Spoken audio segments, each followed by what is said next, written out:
Kemudian dalam 1 Yohanes 5 ayat 16-17 tentang dosa yang tidak mendatangkan maut dan dosa yang mendatangkan maut, mohon penjelasannya. Di situ dosa, jenis dosa bukan jenis orang. Seringkali ada yang menerangkan itu jenis orang. Kalau orang sudah terima Yesus, katanya dosanya tidak lagi membawa maut.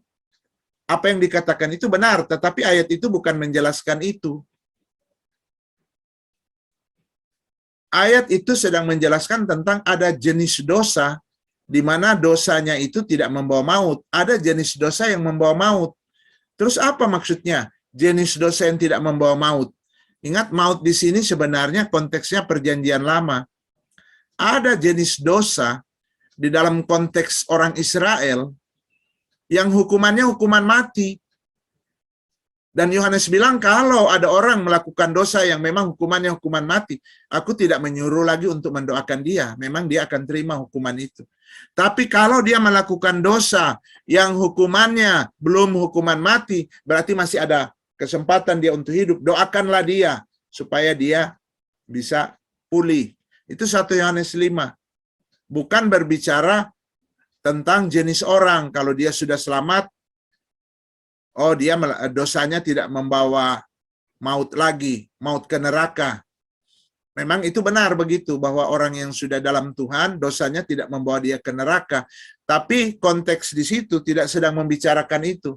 Yang sedang dibicarakan adalah saudara-saudara kita. Jadi saudara, anak-anak Tuhan, ada yang melakukan dosa yang hukumannya hukuman mati. Pada zaman itu di Israel, walaupun dia orang Kristen juga, hukum yang berlaku di dalam hukum hukum sipil masih hukum Taurat. Ada dosa yang memang hukumannya hukuman mati. Dan Pak Yohanes bilang, kalau dia melakukan dosa seperti itu, ya aku tidak menyuruh lagi mendoakan dia, karena tetap dia sudah harus divonis hukuman mati. Tapi kalau dia melakukan dosa yang tidak mendatangkan hukuman mati, ya doakanlah dia supaya ke depan dia bisa dipulihkan. Ya, jadi bukan soal jenis orang, tetapi jenis dosa. Dan konteksnya adalah hukum sipil di Israel yang diambil dari Taurat. Pak, boleh bertanya, Pak? Ya, silakan. Ini menarik sekali, Pak, mengenai dosa yang mendatangkan maut. Saya baru mendengar kali ini tentang konteks perjanjian lama ya. Seperti yang Bapak jelaskan tadi, Pak. Mohon pencerahannya, Pak. Maksudnya di dalam kitab, khususnya kitab 1 Yohanes 1 Yohanes ini ya. Kalau boleh Pak, di pasal berapa, ayat berapa itu yang menjelaskan tentang konteks perjanjian lama, Pak, supaya terus terang ini juga menjadi hal yang sangat penting dalam penggembalaan. Terima kasih, Pak. Iya. Hari itu saya ada catat di sini, tapi yang di Alkitab lama mungkin ya. Tetapi ada di antara kita yang pernah baca di PL, ada jenis-jenis yang dosanya itu harus dihukum mati, kan? Pak, tapi saya juga membaca di Kisah Rasul bahwa Paulus itu dituduh bersalah dengan konsekuensi hukuman mati. Tapi waktu itu pengadilan seperti Festus, siapa lagi satu bilang, oh sebenarnya dia tidak bersalah untuk dihukum mati. Jadi betul tadi saya mendengar Bapak bilang bahwa pengadilan waktu itu masih berlaku khusus orang-orang yang Yahudi ya. Dan orang Kristen Yahudi juga masih harus pakai hukuman Taurat, hukum Yudaisme, hukum Taurat ya Pak ya? Jadi, iya betul. Jadi misalnya begini, menghujat Allah itu hukuman mati. Tapi saya kalau mau tanya ayat, saya mungkin di kitab Imamat banyak ya. Kalau dia melawan orang tua, hukuman mati. Kedapatan berzina, hukuman mati. Jadi itu memang hukum sipil. Ingat, hukum Taurat itu menjadi hukum sipil. Hukum Taurat itu kan ada 3 ya. Hukum upacara agama, hukum moral, hukum sipil. Nah, hukum sipil ini ada macam-macam juga. Jadi sebagai orang Israel, kalau kita kan hukum kita ya Undang-Undang Dasar 45. Kalau mereka sebagai orang Israel ada hukum sipil di masyarakat yang berlaku, yaitu yang dari perjanjian lama. Apa itu? Misalnya dia menghujat raja, menghujat Tuhan, dia menghujat orang tua atau melawan orang tua, itu semua itu hukuman mati. Kedapatan berzina, itu hukuman mati semua itu kalau menurut Taurat. Nah, karena itu di 1 Yohanes 5 ayat 17, di sana dibilang begini, semua kejahatan adalah dosa. Mulai ayat 16, kalau ada seorang melihat saudaranya berbuat dosa, yaitu dosa yang tidak mendatangkan maut. Jadi ini jenis dosa ini ya, yaitu dosa yang tidak mendatangkan maut. Hendaklah ia berdoa kepada Allah, dan dia akan memberikan hidup kepadanya, yaitu mereka yang berbuat dosa yang tidak mendatangkan maut. Ada dosa yang mendatangkan maut, tentang itu tidak kukatakan bahwa ia harus berdoa. Segala kejahatan adalah dosa, tetapi ada dosa yang tidak mendatangkan maut. Ya, jadi ayat 16-17 itu, dia persoalkan jenis dosa. Di antara saudara, orang percaya berarti ya, saudara-saudara melakukan dosa ya, kalau dosanya itu memang hukuman mati ya, mau apapun memang dia sudah harus menjalani itu. Tapi kalau tidak ya ada masa depan lagi dia harus di. Pak Pendeta boleh. Berarti ini bukan maut kekal kan, bukan maut kekal. Jadi maut itu kan artinya mati. Tuhan, luar Ya. biasa. Iya, makanya saya mau nanya Bapak. Silakan ya. Kan tadi Bapak jelaskan di situ ayat 16. Karena ini kan satu perikop dengan pokoknya masih bersambung sampai ayat 1 kan, penjelasannya di ayat 1 Bapak. Setiap orang yang tidak percaya bahwa Yesus adalah Kristus, lahir dari Allah, dan setiap orang yang mengerti. Jadi sebenarnya dosa yang tidak mendatangkan maut adalah orang yang percaya bahwa Yesus Kristus adalah Allah ya Bapak ya. Tunggu, itu cara menafsir mesti dari literal, baru kontekstual. Kontekstual itu mulai dengan konteks dekat, konteks jauh. Literalnya ayat 16 sudah ada jawabannya sebenarnya. Bahwa itu jenis dosa bukan jenis orang. Coba baca ayat 16 lagi, coba. Jadi jangan langsung ke konteks dekat. Ada yang lebih lagi dekat, yaitu literal dulu. Ayat itu, coba secara literal baca ayat 16. Kalau ada seorang melihat saudaranya berbuat dosa, ya, itu dosa yang tidak mendatangkan maut. Ya, ada kita melihat saudara kita, tentu sesama orang percaya, melakukan dosa, yaitu dosa yang tidak mendatangkan maut. Jadi ini bicara jenis dosa. Yang melakukan itu saudara seiman, tapi dia melakukan dosa, di mana dosa yang dilakukan dikategorikan dosa yang hukumannya hukuman mati, maut. Tapi ada juga dosa yang dilakukan yang mendatangkan maut. Kategorinya tidak mendatangkan maut. Nah, jadi bukan jenis orang, tapi jenis dosa di situ. Kalau kita ke belakang ayat, memang ada bicara tentang keselamatan orang percaya, tetapi teks ayat 16 tidak seperti itu. Jadi memang harus lebih kita kepada teks 16 literalnya, bukan ke ayat sebelumnya. Karena memang jelas bilang, kalau ada saudara, berarti orang percaya, yang melakukan dosa, berarti dosa yang dilakukan ya, yaitu dosa yang tidak mendatangkan maut. Maka berdoalah bagi mereka. Tetapi kalau ada yang melakukan dosa yang membawa maut, aku tidak minta kalian berdoa bagi dia. Gitu kan dibilang di ayat 16. Ya. Ya. Jadi konteksnya adalah hukum sipil waktu itu. Ya, hukum sipil waktu itu itu kaitan dengan bagaimana pengembalaan kita. Kalau memang dia melakukan dosa, memang misalnya persinahan ya di Israel, ya kita mau apakan lagi, tetap memang dia harus dijatuhi hukuman mati. Memang masih itu yang berlaku pada waktu itu kan. Nggak tahu mungkin sampai sekarang juga di Israel berlaku aturan itu. Maka hukuman mati. Pak. Tapi kata kalau dia melakukan dosa di mana bukan dalam kategori dosa yang hukumannya hukuman mati, maka bimbinglah dia, doakanlah dia untuk hari-hari selanjutnya, karena dia tidak akan dihukum tentu. Hukuman mati ya. Jadi maut di sini maut kematian jasmani ya.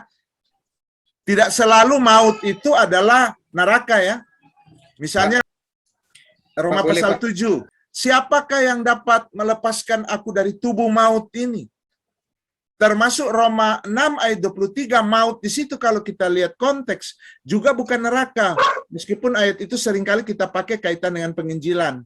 Bagi saya oke-oke aja. Tapi kalau kita lihat konteks, Paulus tidak sedang membicarakan soal keselamatan Roma 6.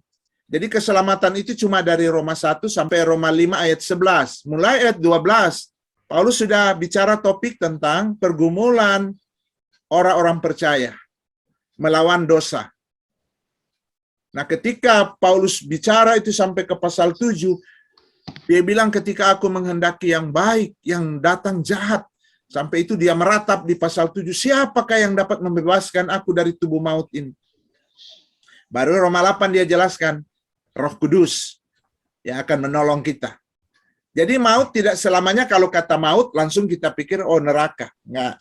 Jadi ada maut dalam arti kematian biasa ya, kematian jasmani. Dan saya kira itulah yang dimaksud di 1 Yohanes 5 itu. Tapi Pak, boleh sedikit Pak ada Ya, tanggapan? Pak? silakan. Ya. Kalau kita perhatikan di dalam khususnya 1 Yohanes pasal 5, seluruh pasal Yohanes pasal 5, justru saya melihat ada sesuatu yang sangat kuat yang ditekankan di sana adalah tentang kehidupan orang-orang yang percaya. Yohanes mau menekankan bahwa bagaimana sebenarnya orang-orang yang hidup sebagai orang-orang yang percaya kepada Allah. Dan jelas sekali di dalam mulai dari ayat 1 Yohanes pasal 5 saja, belum kita membicarakan 1 Yohanes pasal 4, pasal 3, dan pasal 2, sangat kental sekali bahwa bagaimana kehidupan orang-orang percaya yang memang Yohanes sangat tekankan jikalau kita terus berbuat dosa ya, kita di luar daripada Allah itu sendiri. Nah ini di dalam ayat 1, setiap orang yang percaya bahwa Yesus adalah Kristus, lahir dari Allah. Ini berbicara tentang keadaan orang yang percaya dan orang yang tidak percaya. Nah, kita lihat lagi terus seluruh pasal ini justru tidak ada sedikit pun berbicara tentang hal-hal yang bersifat jasmani. Malah justru tekanan bagaimana orang-orang yang hidup, orang-orang yang percaya ini memiliki hidup yang kekal. Misalkan di misal ayat 12, misalkan barang memiliki anak yang memiliki hidup, barang siapa tidak memiliki Ayat anak 13 yang tidak, juga. ayat 13 juga. Jadi di seluruh pasal ini justru mau menekankan ada dua sisi antara orang yang percaya dan tidak percaya. Nah, di sini dia mau menekankan bahwa orang yang tidak percaya mereka akan hidup memang berbuat dosa. Dan untuk itu mungkin dia tidak memikirkan hal itu. Artinya yang mau dia tekankan di sini adalah orang-orang yang percaya, tetapi namun mereka masih ada hal-hal yang bersifat katakanlah duniawi itu. Nah, untuk itulah mereka dia katakan untuk dia berdoa supaya mereka mendatangkan hidup. Mungkin saja ada orang-orang yang digolongkan yang sudah ikut-ikut gereja, ikut-ikut persekutuan, namun mereka belum sungguh-sungguh percaya. Nah, ini di sini yang mungkin menjadi pertanyaan. Ya. Oke, Pak. Oke. Kalau kita lihat ayat 16 itu sudah beralih kepada persoalan pembimbingan. Memang ayat sebelumnya ada bicara soal keselamatan, tapi di ayat 16 itu langsung beralih kepada soal pembimbingan kita, bagaimana kita mendoakan. Dimulai dengan kalimat begini, kalau ada seorang melihat saudaranya berbuat dosa, berarti ini kan perbuatan ya, yaitu dosa yang tidak mendatangkan maut. Dosa yang tidak mendatangkan maut. Jadi ada saudara kita, dan saudara ini ingat konteks adelphoi, saudara itu penggunaan di dalam persekutuan Kristen abad pertama, itu saudara seiman. Waktu Paulus selalu bilang saudara-saudaraku, itu kaitan dengan orang beriman, termasuk Yohanes, saudara dalam Tuhan, ya bukan saudara pada umumnya ya. Ngapain mau persoalkan saudara yang lain yang tidak percaya Yesus? Jadi ini sudah orang percaya, tapi dia melakukan dosa. Kalau dia belum percaya melakukan dosa, malah mereka memusuhi Tuhan. Ngapain Yohanes membicarakan mereka? Justru Yohanes sedang membicarakan jemaat. Kalau kita melihat saudara, ya, melakukan dosa, yaitu dosa yang tidak mendatangkan maut. Jadi di ayat 16 itu sudah bicara soal praktis, tidak lagi sedang membicarakan tentang status anak Tuhan mulai ayat 16 itu. Sudah berbicara tentang pengurusan praktis. Kalau memang ayat sebelumnya ya masih di wilayah pengurusan status, tapi di ayat 16 dia sudah beralih kepada pengurusan praktis, yaitu saudara, dan ini ada adelphoi ini itu ada saudara seiman ya. Penggunaan itu oleh umat waktu itu. Mereka tidak seperti kita sekarang. Kita kan bahkan Islam pun kita bilang saudara dalam arti umum. Dulu enggak. Karena orang-orang luar itu memusuhi sekali kekristenan. Jadi ketika dibilang saudara, itu orang-orang percaya. Ketika melihat ada saudara, orang percaya. Sebab kalau bukan orang percaya, enggak ada hubungan dengan surat Yohanes ini. Kalau memang orang belum percaya dia mau buat dosa kan, ngapain mau diurus oleh orang percaya? Orang Kristen malah diintimidasi oleh mereka. Tapi kalau ada di antara kita, kira-kira kalau pakai bahasa itu, kalau ada orang-orang percaya gitu, itulah diwakili dengan kata adelphoi itu, saudara-saudara. Saudara-saudara seiman. Saudara-saudara seiman itu melakukan dosa. Jadi mereka berbuat dosa. Apa dosanya? Dosa yang tidak mendatangkan maut. Berarti ini klasifikasi dosa. Ada yang mendatangkan maut, ada yang tidak. Dan PL itu ada banyak jenis-jenis dosa itu. Cuma saya tidak ingat ayat-ayatnya ya. Saya tidak ingat, tetapi saya kira kita pernah membaca di PL. Lalu saya ada tulis di Alkitab 1 di sampingnya, cuma ini tidak ada, jadi mau periksa di PL. Ada daftar itu. Dosa-dosa yang hukumannya harus hukuman mati, ada dosa yang memang hukumannya bukan hukuman mati. Ada itu di dalam Taurat. Dan konteks memang waktu itu ya seperti itu. Silakan selidiki lebih jauh. Oke, kita lanjut dulu. Sekarang dari Pak Joni Mangke ya. Apakah orang-orang yang telah mati yang tidak pernah mendengar Injil ada kesempatan untuk diselamatkan? Tentu enggak ya kalau kita pelajari Alkitab. Itu dalam wilayah yang dinyatakan. Kalau kita bilang, ya Tuhan ada kebijakan, tapi itu kan di wilayah yang tidak dinyatakan, dan itu bukan urusan kita kan. Ulangan 29 ayat 29 bilang, urusan kita dalam berteologi itu hanyalah hal-hal yang dinyatakan. Kalau yang tidak dinyatakan ya itu wilayah Tuhan ya. Tapi yang dinyatakan jelas tidak. Kemudian kedua, apakah orang yang sudah percaya Yesus namun menyangkal Yesus di akhir hidupnya dapat diselamatkan? Ya, kalau kita mulai dengan doktrin keselamatan itu kekal. Tidak bergantung kepada ketaatan kita lagi, tetapi kepada kesetiaan Tuhan. Gitu ya. Bukan kepada ketaatan kita. Sebab kalau keselamatan itu bergantung kepada ketaatan kita, pertanyaannya siapa yang bisa bilang dia pasti selamat? Tidak ada. Kita hanya bisa bilang pasti selamat karena ada jaminan dari Tuhan. Kalau Tuhan tidak menjamin, betapa sombong sekali kita dan betapa berani kita bilang kita sudah selamat.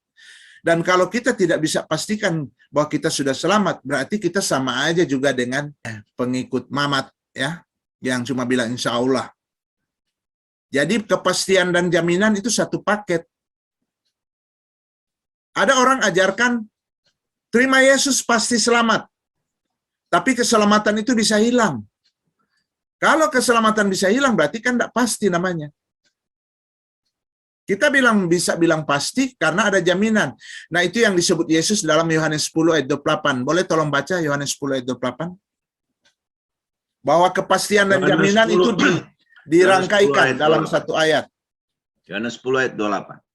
Dan aku memberikan hidup yang kekal kepada mereka, dan mereka pasti tidak akan binasa sampai selama-lamanya, dan seorang pun tidak dapat merebut mereka dari tanganku. Dan aku pasti, kemudian selama-lamanya. Ya. Pasti itu bicara kepastian, selama-lamanya bicara jaminan. Disitulah kita bukan dengan sombong, disitulah kita dengan iman berkata saya sudah selamat. Kalau tidak ada jaminan, maka ketika bilang saya sudah selamat itu kesombongan.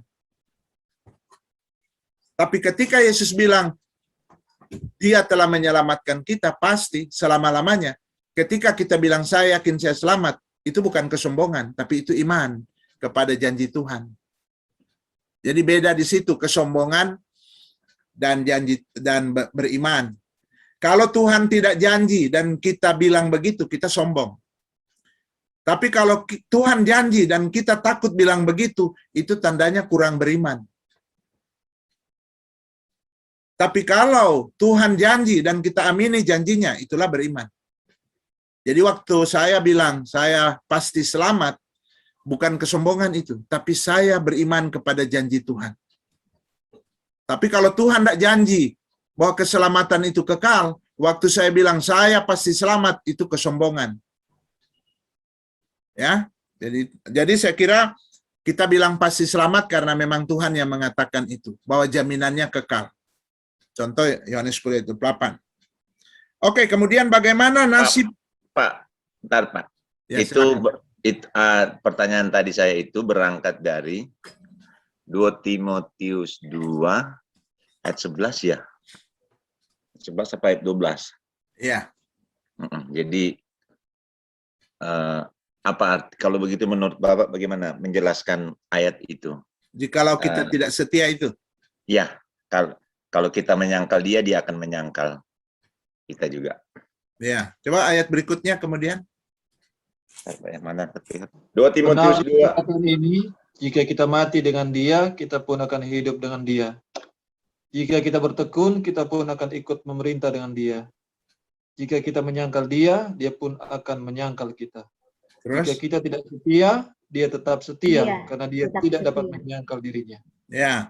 Coba lagi Roma 3 ayat 2. Roma 3 ayat 3, sorry. Roma 3 ayat 3. Jadi bagaimana? Jadi bagaimana jika di antara mereka ada yang tidak setia? Dapatkah ketidaksetiaan itu membatalkan kesetiaan Allah? Ayat 4. Sekali-kali tidak. Sebaliknya Allah adalah benar dan semua manusia pembohong, seperti ada tertulis, supaya engkau ternyata benar dalam segala firman-Mu dan menang jika engkau dihakimi. Ya.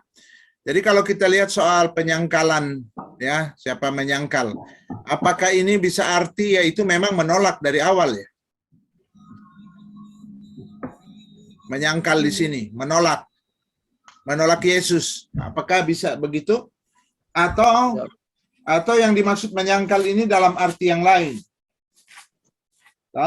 Karena apa? Karena memang banyak ayat yang membicarakan tentang jaminan keselamatan. Artinya kan orang bisa bilang, kamu bisa saja kau tidak setia, Allah setia, tapi jangan sampai kau menyangkal. Itu penafsiran Ya. Pak John. Jadi gini, ada Kita mau bilang bagaimana? begini, kita harus akui bahwa ada hal-hal memang yang masih sulit juga kita mengerti. Tapi yang jelas bahwa prinsip-prinsip yang sudah dinyatakan secara jelas itu harus kita pegang dulu. Dan waktu menafsir bagian-bagian yang tidak jelas seperti ini, apa arti menyangkal? Jangan kita menabrak prinsip-prinsip yang sudah jelas. Gitu ya. Jadi misalnya tadi Yohanes 10 Yesus bilang, aku telah memberi hidup kekal kepada mereka dan mereka pasti tidak akan binasa sampai selama-lamanya. Dan seorang pun tidak dapat merebut mereka dari tanganku. Ini prinsip yang dinyatakan Yesus dan sudah jelas kalau menyangkut keselamatan. Nah, sementara ini ada soal menyangkal. Nah, tentu jangan sampai ayat ini membatalkan apa yang Yesus bilang. Karena tidak mungkin ajaran dari Yesus itu bertentangan satu dengan yang lain. Ya, jadi ayat di dalam Alkitab tidak saling menggigit. Nah, cuma kita yang harus melihat lagi mungkin bahasa aslinya, kita harus lihat konteksnya. Yang jelas, bagian-bagian yang sudah pasti, ya itu harus kita pegang lebih dulu. Ya, betul Pak. Memang. Itu cara menafsir. Sebab kalau kita bikin ayat saling menggigit, kita sendiri kacau dan tidak punya pengajaran kita apa-apa. Iya. Nah, jadi ayat-ayat yang jelas membicarakan secara gamblang. Kalau soal keselamatan, Yohanes 10 gamblang kan? 10 ayat 28 tadi, itu gamblang. Lihat. Dan aku memberi hidup yang kekal kepada mereka. Jelas dia bicara hidup kekal. dan mereka pasti tidak akan binasa sampai selama-lamanya. Jelas yang dibicarakan itu keselamatan ke sorga. Boleh Soalnya Pak dosen. soalnya Oh, ya. di Matius pasal 10 ayat 33 Boleh, juga Pak dosen. Yesus bilang, Sebentar Oh, Pak Thomas ya, Pak Joni, oke. apabila Sudah itu Pak kamu- Thomas ya. ya Yesus bilang bahwa kalau kamu menyangkal aku juga akan menyangkal kamu di hadapan Bapa. Ya, Tetapi memang kita ada lihat peristiwa juga tentang Petrus. Petrus sudah menyangkal 3 kali. oh ya, ya. Ya, Mungkin maksud itu saya, dapat menjadi pencerahan bagi kita kasus itu ya. Iya. Ya, tetapi yang jelas 1 Timotius pasal 2 tadi itu bukan dalam rangka Paulus sedang membicarakan soal keselamatan, bukan dalam rangka itu. Jadi memang harus dilihat konteks dalam rangka apa Paulus sedang membicarakan itu. Karena ada istilah yang sama tapi penggunaannya berbeda. Sama dengan tadi saya bilang, kalau lihat konteks bahkan Roma 6 ayat 23 bukan maut soal neraka. Bukan. Kalau lihat konteks ya. Tetapi kalau itu dipakai dalam penginjilan kaitan dengan orang berdosa ke neraka, ya saya kira juga karena tidak bertentangan dengan Alkitab, ya kita tidak perlu protes lah orang yang gunakan itu. Tapi kalau kita sedang mengajar kitab Roma, tentu kita harus mengatakan bahwa memang Roma 6 ayat 23 konteksnya tidak sedang membicarakan soal maut neraka. Roma 6 ayat 23. Dalam ayat itu ya, di Roma 6. Berarti Pak ya, melihat ayat 13 2 Timotius 2 ini, berarti harus melihat juga di ayat di atasnya, apakah ini tentang penderitaan yang diterima oleh Paulus, yang dialami oleh Paulus, sehingga itu berhubungan dengan mahkota kali ya. Ya nantilah coba lihat. Coba lihat Ya. cari. Yang jelas ada kasus bahwa Petrus pernah menyangkal 3 kali ya.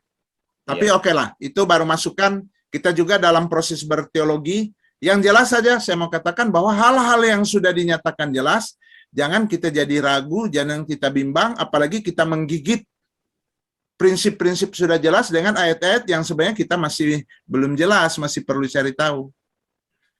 Ya gitu ya, Pak John. Ya, ya Oke, Pak. sekarang Boleh? Pak Thomas, silakan Pak. Oke, makasih.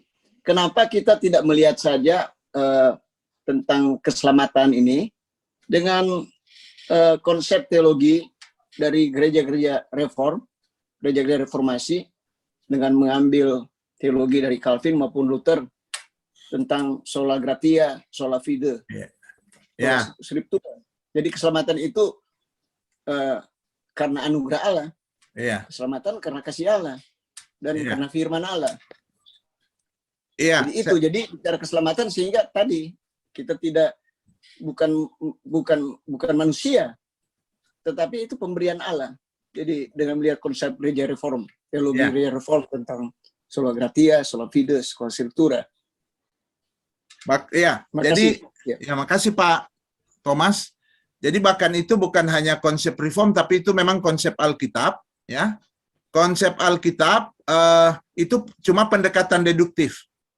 Jadi pendekatan deduktif itu sangat berguna untuk kita ingat. Cuma tadi kita induktif, ya. Jadi seringkali dibilang di kalangan Injili lah ya, bahwa kita hanya menggunakan pendekatan induktif. Itu tidak benar. Memang lebih banyak kita menggunakan induktif, tapi pendekatan deduktif ya itu sebenarnya menolong kita. Itu yang saya bilang, prinsip-prinsip kita harus pegang, itu pendekatan deduktif. Seperti yang diingatkan oleh Pak Thomas tadi, ada prinsip-prinsip yang sudah jelas dan jangan kita tabrak prinsip itu. Nah, itu pendekatan deduktif. Nah, coba digabungkan pendekatan deduktif dengan induktif. Sebab kalau kita hanya induktif, kita bisa aja terombang-ambing. Nah, pendekatan deduktif itu menolong kita.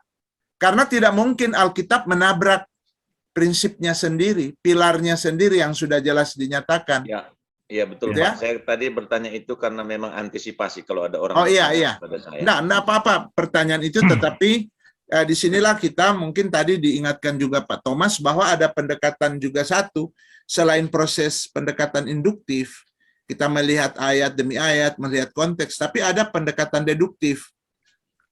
Iya. Walaupun tidak semua hal kita langsung memang ke deduktif, tapi satu hal yang kita mesti ingat, kita tidak boleh menafsir dengan menabrak prinsip-prinsip yang memang sudah jelas sejak PL sampai PB. Bahkan karena itu tadi saya bilang bukan hanya prinsip yang dipegang oleh Reform, tapi memang ini prinsip Alkitab. Sebenarnya itu dari bapak-bapak gereja yang kemudian memang banyak ditegakkan kembali oleh Calvin misalnya pada eranya. Tapi itu sudah ada dari bapak-bapak gereja. Cuma kan waktu itu terombang-ambing gereja di masa abad pertengahan ya. Maka tokoh-tokoh, kenapa bukan Luther juga? Karena memang Luther kan sebenarnya bukan teolog. Tulisan-tulisan Luther itu lebih banyak diwarnai oleh pemikiran Melanchthon. Jadi kalau Luther itu boleh bilang aktivis lah dia. Dialah yang ada di garis depan yang mencetuskan reformasi untuk melawan teologi abad pertengahan yang keluar dari jalur bapak-bapak gereja. Tetapi yang muncul kemudian yaitu Calvin, kemudian juga Zwingli, mereka itu memang teolog. Apa yang mereka sampaikan itu sebenarnya sudah disampaikan oleh bapak-bapak gereja, tinggal kemudian diangkat lagi. Termasuk sola gratia, sola fide, sola Christo, itu kan reaksi terhadap gereja Katolik waktu itu ya. Tapi sebenarnya itulah yang sudah diajarkan oleh bapak-bapak gereja. Itu bukan nanti muncul pada waktu Calvin, itu sudah dari bapak-bapak gereja. Cuma di era gereja barat pada waktu itu memang Calvin yang dipakai Tuhan lah untuk menegakkan kembali pilar-pilar ini. Maupun juga Zwingli. Kalau Luther memang seorang aktivis dia, walaupun juga tentu dia berteolog, tetapi memang masih Calvin dan Zwingli yang lebih menonjol, dan Melanchthon juga. Ya, dengan Melanchthon juga. Saya sudah ketemu jawabannya ternyata, Pak. Oke, ya. Saya Boleh, kira boleh saya bagus diskusi ini. Itu adalah konteksnya memang 2 Timotius itu konteksnya tentang Timotius yang mulai malu, takut, lalu Paulus bilang jadilah kuat. Oh iya, lalu betul. Ikutlah menderita. Ya. Ikutlah Iya, menderita. Nah, mungkin di situ kata menyangkal itu Iya, berhubungan iya. dengan bagaimana dia Jadi- menghadapi situasi Roma, Nero. Bukan kaitan dengan soteriologi kan konteks itu? Bukan, Pak. Saya Ternyata kira berhubungan dengan ikutlah menderita. ya, saya kira apa yang dikemukakan oleh Pak Joni itu sudah sesuai dengan prinsip menafsir, yaitu melihat konteks. Iya. Karena memang di ayat sekitar itu belum menjawab. Misalnya ayat sebelahnya cuma bilang kalau kita tidak setia dia tetap setia. Tapi belum menjawab ayat berapa itu penyangkalan. Tapi kalau kita memang undur ke belakang, memang kita tahu bahwa Paulus sedang mendorong Timotius untuk tampil ya, karena dia orang melankolis dia ya. Orang melankolis biasanya cenderung takut, karena itu jangan kamu takut, kita diberikan roh keberanian kan. Jangan kamu malu, itu Paulus bilang kan. Dari konteks inilah lahir nasihat itu. Jadi ini Paulus bukan sedang menjelaskan soteriologi di situ, tapi sedang menguatkan Timotius untuk bagaimana dia berani menghadapi situasinya. Gitu ya. Boleh, jadi boleh kasih, Pak. Boleh sedikit Pak, ada Ya, mungkin tolong koreksi saya kalau saya Silakan. salah. Silakan. Saya melihat bahwa di dalam ayat 12 ini sangat kuat bahwa sebenarnya adalah Rasul Paulus sedang memberi nasihat. Artinya ini adalah suatu ayat yang sangat kuat sebagai peringatan bagi orang-orang juga yang sudah ikut-ikut di dalam gereja, sudah ikut-ikut dalam persekutuan, supaya mereka yang sudah ikut itu tidak menyangkal. Itu adalah peringatan bagi kita semua juga, bagi orang-orang Kristen. Jadi peringatan itu sangat kuat bahwa ya penyangkalan itu adalah merupakan bukti siapakah diri kita sebenarnya. Jikalau kita terus bertahan, ya, itu menunjukkan siapakah kita, bagaimanakah iman kita. Tatkala pun kita akhirnya kita menyangkal, justru disitulah membuktikan siapa diri kita. Jadi ayat ini adalah ayat yang mirip juga dengan seringkali Tuhan Yesus bilang tentang benih yang ditaburkan, misalkan di dalam Matius pasal 13. Dan akhirnya ada orang yang merasa menerima, tetapi sebenarnya tidak bertumbuh dan berakar dan berbuah.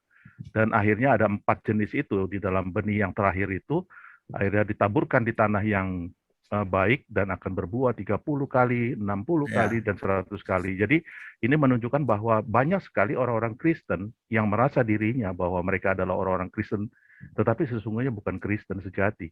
Nah, itu juga contoh bahwa bangsa Israel pada waktu Perjanjian Lama, mereka ikut-ikut sebagai bangsa Israel, begitu bangganya mereka, tetapi sebenarnya mereka itu bukanlah orang-orang Israel yang sejati. Justru mereka di situ begitu ada cobaan, mereka bersungut-sungut, mereka melawan dan sebagainya. Jadi itu adalah peringatan bagi kita juga semua, bagi orang-orang Kristen. Saya kira ini adalah ayat-ayat peringatan yang sangat kuat bagi kita semua. Terima kasih, Pak. Itu mungkin mungkin saya salah, tolong dikoreksi, Pak. Jadi memang di dalam Alkitab ada memang konteks teologi, tapi ada konteks pengembalaan. Jadi bahasa teologi dan bahasa pengembalaan seringkali memang agak berbeda. Ya, jadi Paulus seperti bilang pada Timotius, rebutlah hidup yang kekal, 1 Timotius 6 ayat 12. Tapi kalau kita baca itu dalam konteks pengembalaan, bukan soal hidup kekal sorga. Tapi ketika kita baca, hidup yang sejati. 1 Timotius 6 ya. Jadi memang kalau tadi Pak Sibarani menyoroti itu dalam kaitan dengan pengembalaan. Jadi bagaimana Paulus mengingatkan bahwa ada orang yang tidak sungguh-sungguh dan Tapi pada nggak akhirnya bisa mereka itu, akan tapi- menyangkal ya. Jadi Tapi memang itu nggak gini, bisa diterapkan ke Timotius, Pak. Itu nggak bisa diterapkan kepada Timotius karena memang ceritanya surat ini kepada Timotius ya, dan Paulus sudah sangat mengakui iman daripada Timotius. ya, Jadi kalau saya sih melihat konteksnya memang ketika Paulus bilang ikutlah menderita, ada 3 jenis pekerjaan yang menderita di sana, itu adalah olahragawan, prajurit, petani. ya, Lalu Paulus menunjukkan dirinya menderita. Saya menderita karena Injil. Timotius, kamu harus kuat. Kamu tidak boleh malu. betul. Jadi bukan teologi keselamatan yang sedang dibicarakan kan, Bukan. tapi kaitan dengan pengembalaan, yaitu Dan bukan bagaimana juga- Paulus menggembalakan Timotius. Ya. Jadi Dan bukan ada di- bahasanya itu jangan kita langsung lompat ke masalah teologi keselamatan. Konteksnya tidak tidak berbicara itu ya. Karena konteksnya kepada Timotius Ya. sudah sangat luar biasa. Ini iman anak rohani daripada Paulus. Ya, ya. Memang konteks surat itu Timotius. Tetapi penerapan dari konteks itu bisa kepada jemaat kita sekarang. Ada juga jemaat kita sekarang yang perlu mendapat dorongan-dorongan seperti Paulus mendorong Timotius itu. Ya. Ya, Tapi itu aplikasinya dalam ke konteks sini. pengembalaan.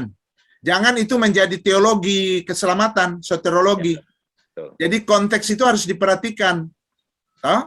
Paulus tidak sedang membicarakan keselamatan dan langsung dikaitkan menyangkal itu berarti binasa orang itu. Itu kita melompat itu. Jadi memang sekali lagi menafsir secara konteks itu sangat penting. Dan tadi Pak Joni sudah menunjukkan konteks itu, saya kira pas konteks itu. Tapi kalau Pak Roni menerapkan itu kepada kita sekarang ini. Tapi selama itu dalam kaitan dengan pengembalaan, oke.